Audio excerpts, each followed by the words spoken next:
Eu escolhi a farmácia por um momento bem importante na minha vida.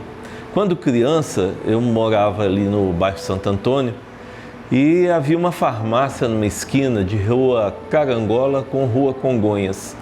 E o farmacêutico de lá era uma pessoa muito dedicada à profissão dele e sempre que eu passava ali, eu trocava umas ideias com ele. Eu achava fantástico ele preparar medicamento, eu achava fantástico ele atender as pessoas. E isso, na minha infância já, eu senti uma vontade de conhecer um pouco mais a farmácia. E eu tinha um colega, vizinho meu, Fernando César Siqueira Reis, que fazia farmácia e ele sempre passava na porta da minha casa com um avental branco, uma pastinha branco, indo para a faculdade de farmácia, e sempre que eu sentava e conversava com ele, ele falava um pouco do saber farmacêutico. Isso me atraiu bastante. Foi um fator muito positivo. Tanto o farmacêutico que tinha a sua farmácia próxima à casa onde eu morava, assim como também esse meu colega Fernando. Eu entendo que quando a gente admira uma pessoa, né, que é o caso dessas pessoas que eu estou citando, a gente passa a ter um pouco mais de atenção sobre o que ele faz, como que ele faz, e isso influenciou bastante, posso garantir. Até que em 1970, ainda perto da minha casa, né, eu sou de Belo Horizonte, sempre estive em Belo Horizonte, eu fiz então o vestibular para a Faculdade de Farmácia da antiga sede que ficava ali na Augusto de Lima, esquina de Contorno. Formei em 1974, ou seja, estou completando esse ano 50 anos de formado.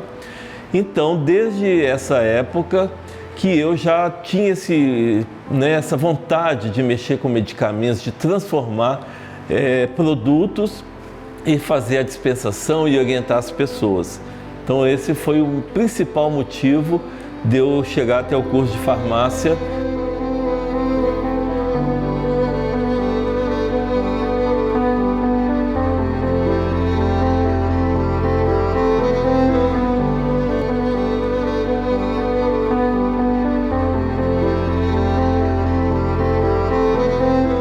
O início da minha carreira profissional, eu tive uma pequena experiência em uma grande indústria farmacêutica em São Paulo.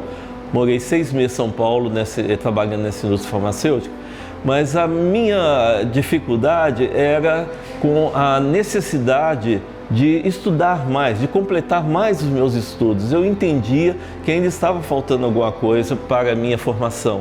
Então voltei para Belo Horizonte, fiz então um concurso para a Universidade Federal de Minas Gerais, a nossa UFMG, para a disciplina de controle de qualidade de medicamentos. E desde então me dediquei à vida acadêmica. Eu fiz mestrado no Rio Grande do Sul, na Universidade Federal do Rio Grande do Sul, e depois eu fiz o meu doutorado na Universidade de Paris 11, onde eu fiquei 5 anos. Sempre voltado para a formação profissionalizante. Eu sempre fui inscrito tanto no conselho como no sindicato. Eu sempre entendi que para eu ser um bom profissional do ensino, eu precisava ter uma relação com as minhas entidades profissionais. Então a dificuldade, ela existiu, não vou dizer que não existiu, porque não é fácil, né, entrar numa academia do nível que sempre foi a UFMG e a gente trazer para os alunos não apenas o seu conhecimento, né? A gente tem que trazer o saber, mas também bastante de habilidade que o farmacêutico precisa ter, e em especial as atitudes que nós temos que ter dentro do balcão, fora do balcão, em qualquer momento da nossa atividade como farmacêutico. Então eu tive que aprender um pouco dessa área social, dessa área educacional, não é? E tanto é que eu fiz uma especialização em metodologia do ensino superior, onde eu tive contato com a área humanística, que foi muito importante, fiz na Universidade Federal do Rio Grande do Sul, essa área humanística que me tornou um professor um pouco diferenciado dos demais da minha época. Eu sabia exatamente o que estava fazendo e trabalhava aquela questão da ética profissional, da atitude profissional. Porque o saber, que é o conhecimento, e a habilidade, que é o saber fazer, isso a gente vai adquirindo aos poucos. Mas não adianta nada ter toda essa habilidade, todo esse conhecimento, se a gente não tiver uma atitude. E eu acho que hoje em dia, o que faz um bom farmacêutico, um bom profissional em qualquer área, é a sua atitude.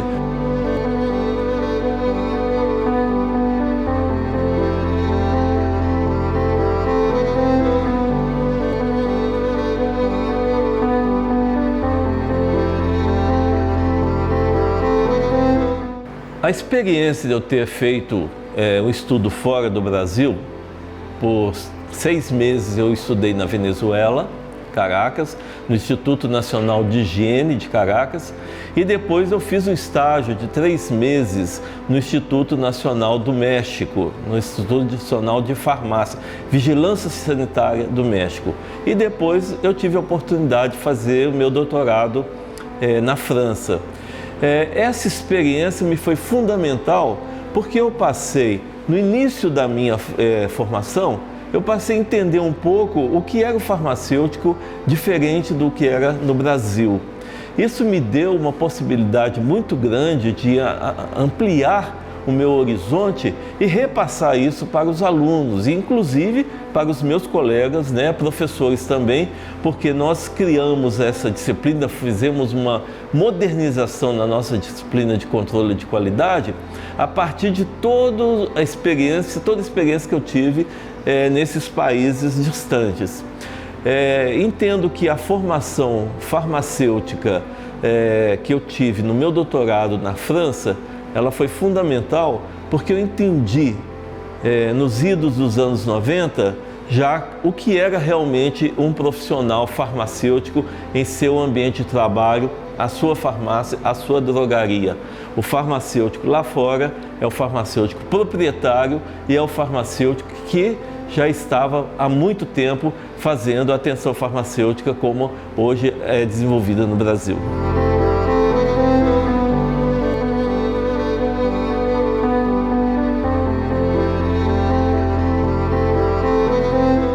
Quando eu comecei a dar aulas, em 1976, eu tinha 25 anos.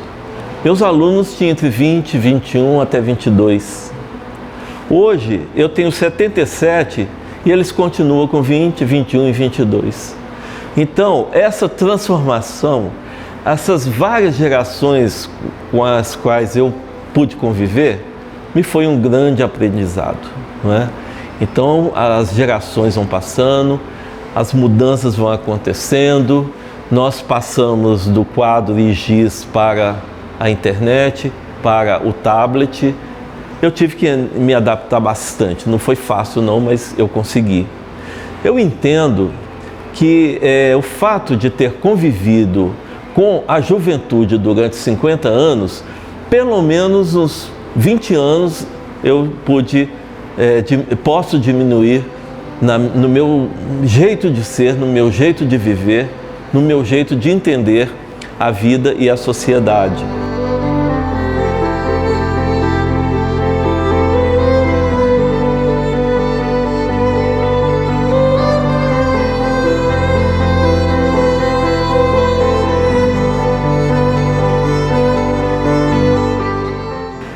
Eu tenho um fato muito gostoso na minha vida acadêmica que não está tão ligado assim ao ensino da farmácia. Foi quando eu tive a oportunidade de procurar o poeta Carlos Drummond de Andrade, que foi nosso aluno aqui na Faculdade de Farmácia da UFMG.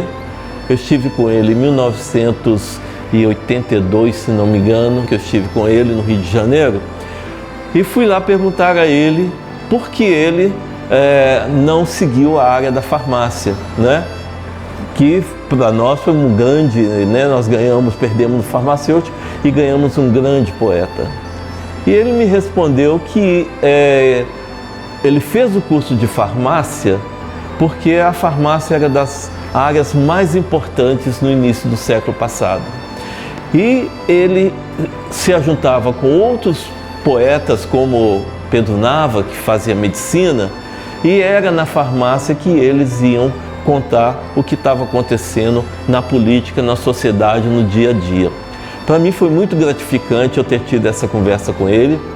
Para mim foi muito gratificante encontrar aqui na Faculdade de Farmácia vários documentos manuscritos do próprio Carlos Drummond de Andrade, e para mim foi um dos maiores momentos ter podido criar aqui o cantinho do Carlos Drummond de Andrade, com várias das suas histórias, vários dos seus documentos, e que está aqui aberto para que todos conheçam que ele pôde ser um farmacêutico por meio da literatura, por meio da poesia. Esse foi um grande fato na minha vida profissional.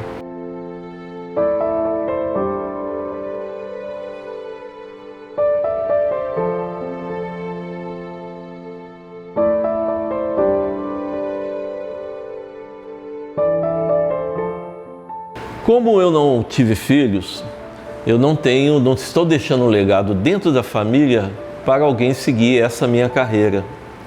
Entretanto, eu conto com algumas centenas de filhos,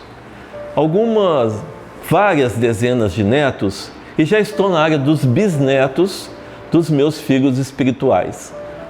É uma geração que eu ajudei a formar, é uma geração que eu segui a carreira deles, é uma geração que até hoje, todo momento, a gente se encontra, a gente se fala, se precisamos de alguma coisa, a gente troca mensagens.